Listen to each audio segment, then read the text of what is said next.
गुणवान पुत्र एक ही पर्याप्त है। एकोस भी गुणवान पुत्रो निर्गुणेश शतिर्वरा एकश्चंद्रस्ततो हन्ति ना तारा सहस्त्र संशय।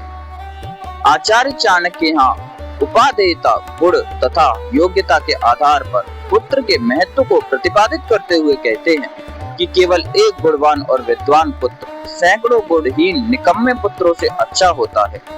जिस प्रकार एक चांद ही रात्रि के अंधकार को दूर करता है, असंख्य तारे मिलकर भी रात्रि के गहन अंधकार को दूर नहीं कर सकते, उसी प्रकार एक गुणी पुत्र ही अपने कुल का नाम रोशन करता है, उसे ऊंचा उठाता है, ख्याति दिलाता है।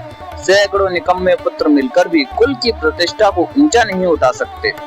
निकम्मे गुणहीन पुत्र उल्टे अपने बुरे कामों से कुल को कलंकित करते हैं। उनका होना भी किसी काम का नहीं, वे तो अनर्थकारी ही होते हैं। मूर्ख पुत्र किस काम का? मूर्खश्च युर्जास्तोस्पि तस्मच्चत्त अमृतो वरम मृता च चाल्प पदुख्यामं या वच्च वीटो जड़ो दहेत।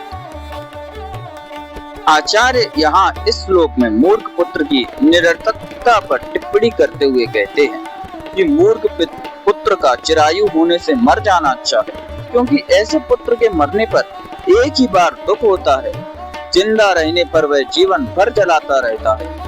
यहाँ आशय यह है कि मूर्ख पुत्र को लंबी उम्र मिलने से उसका शीघ्र मर जाना अच्छा है, क्योंकि मूर्ख के मर जाने पर एक बार कुछ समय के लिए दुख होता है, किंतु जीवित रहने पर वह जीवन भर माँ बाप को दुखी करता रहता है।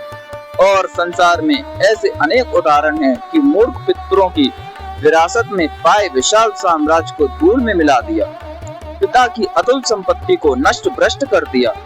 मानव तो संभवतः अपनी संतान से प्रेम करता है, परंतु उसके साथ ही वह अति वास्तविकता से भी आंखें मूंद ले, और फिर क्या हो सकता है।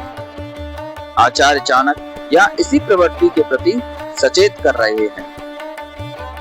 राम कृष्ण की प्यारी गैया सारे जग की माता है।